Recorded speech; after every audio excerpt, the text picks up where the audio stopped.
Hello students. तो आज के इस वीडियो में आपका पुनः स्वागत है। आज हम चर्चा करेंगे सिंपल सेंटेंस बनाने के आठवां और अंतिम नियम के बारे में, यूज ऑफ कंजंक्शन एंड। तो आइए देखते हैं कि कंजंक्शन एंड का प्रयोग सिंपल सेंटेंस बनाने में किस तरह की भूमिका निभाता है। तो देखिए, जैसा कि आप जानते हैं, नंबर 1 है सिंपल सेंटेंस बनाना। ये आपका मूल चैप्टर है जो चल रहा है, और इसमें आपका रूल्स में 8वां नियम है यूज ऑफ कंजंक्शन एंड।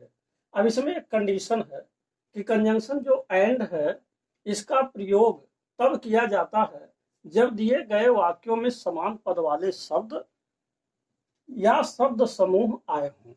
तो अब देखिए, जैसा कि पहला उदाहरण इसमें दिया है, मुकेश saw the ताज और ही saw the red fort also. तो एक तो आपका एक शब्द यहाँ द ताज है और दूसरा शब्द है द रेड फोर्ट।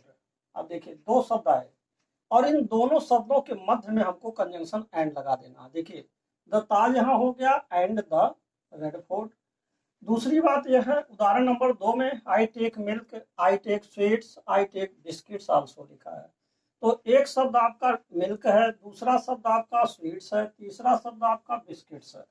तो यहाँ क्या दिमाग लगाना है, अगर आप अगर दो से अधिक शब्द आते हैं तो पहले वाले शब्द के पास कामा लगा देंगे और बाद वाला अंतिम दोनों शब्दों के मध्य में एंड लगाएंगे। तो आपका अगर देखा जाए तो यहाँ मिल्क हो, आई टेक मिल्क हो जाएगा, स्वीट्स हो जाएगा एंड बिस्किट्स। तो यहाँ देखिए, एंड से पहले स्वीट्स एक शब्द और एक शब्द आपका बिस्किट्स है। तो ये दो शब्दों को कंजंक्शन एंड जोड़ रहा है, इन दोनों शब्दों को कंजंक्शन एंड जोड़ रहा है। अब उदाहरण नंबर 3 को जरा देखिए, I went to the market to purchase some sweets. यहाँ पर आ रहा है some sweets, I went there to buy some fruits. अब देखिए, दो शब्द आया। अब यहाँ पर यह हाल है कि सम फ्रूट्स हैं, लेकिन सम फ्रूट्स कम से कम दो शब्द है, और जब दो शब्द या दो से अधिक शब्द हो जाते हैं तो ये फ्रेज कहलाते हैं। तो ये जो है आपका वर्ड फ्रेज हो जाएगा, और एक तो वर्ड फ्रेज आपका यह भी है। तो इन दोनों ही वर्ड फ्रेज के बीच में आपको एंड लगाना। देखिए, एंड के पहले भी आपका वर्ड फ्रेज है, सम स्वीट्स है, और एंड के बाद भी वर्ड फ्रेज है। तो यहाँ पर आपने देखा कि वर्ड फ्रेज माने शब्द समूह है, और जबकि इन दोनों उदाहरणों में, उदाहरण नंबर 1 उदाहरण नंबर 2 में आपका केवल शब्द है। जैसे द ताज, एक शब्द आपका ये है, द ताज एक शब्द है, और एक शब्द द फोर्ट है, द रेड फोर्ट एक शब्द है।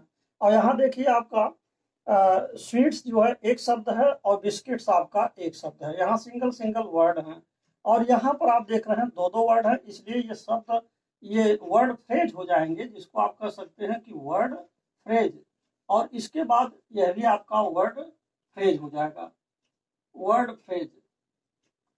तो यही नियम आपका कहा जा रहा है कि यहाँ पर जो है यही कहा जा रहा है कि इसका प्रयोग तब किया जाता है जब दिए गए वाक्यों में समान पद वाले शब्द अथवा या शब्द समूह आए हों। तो यही चीज आपको ध्यान देना है।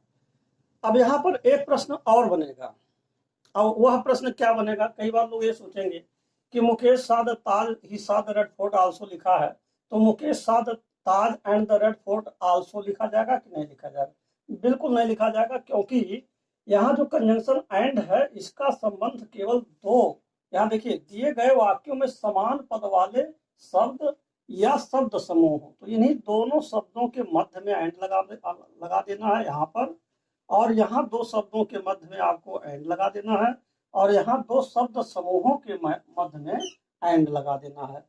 तो ये इसका नियम है, और इसके बाद जो भी शब्द इसमें आ रहे हैं उन शब्दों को ऐसे छोड़ देना है, उन शब्दों को लिखने की जरूरत नहीं है, क्योंकि अब देखिए अर्थ समान बन जा रहा है। जैसे मुकेश, यहाँ लिखा मुकेश saw the ताज, मुकेश ने ताज देखा, उसने लाल किला भी देखा।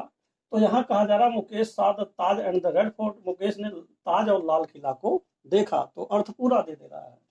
दूसरे का है आई टेक मिल्क, मैं दूध लेता हूँ, आई टेक स्वीट्स, मैं आई टेक स्वीट्स, मैं मिठाइयाँ लेता हूँ, आई टेक बिस्किट्स आल्सो, मैं बिस्किट भी लेता हूँ।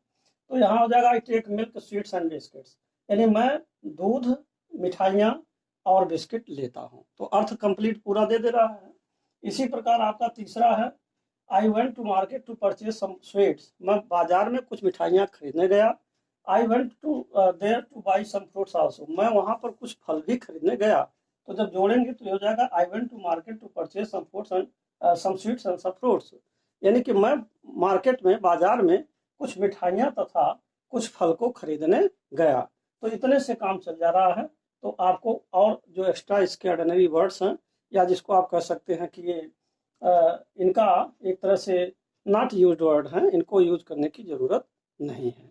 तो इस तरीके से आपका ये जो अंतिम और 8वां नियम था सिंपल सेंटेंस बनाने का, अब यहीं पर समाप्त होता है। तो इस तरीके से इसके साथ ही साथ ये वीडियो भी अब यहीं पर समाप्त होता है।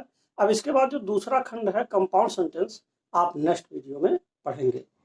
अब अंत में मैं आपसे यही कहूँगा कि यदि आप मेरे चैनल पर पहली बार हैं तो कृपया मेरे चैनल को सब्सक्राइब अवश्य कर दें, साथ ही साथ बेल आइकन भी प्रेस कर दें, जिससे कि जो भी नए नए वीडियोज सिंथेसिस से संबंधित मैं बना रहा हूँ उसका नोटिफिकेशन आप तक पहले पहुँच सके और आप उसका समुचित लाभ भी उठा सकें। And finally, thanks for watching this video.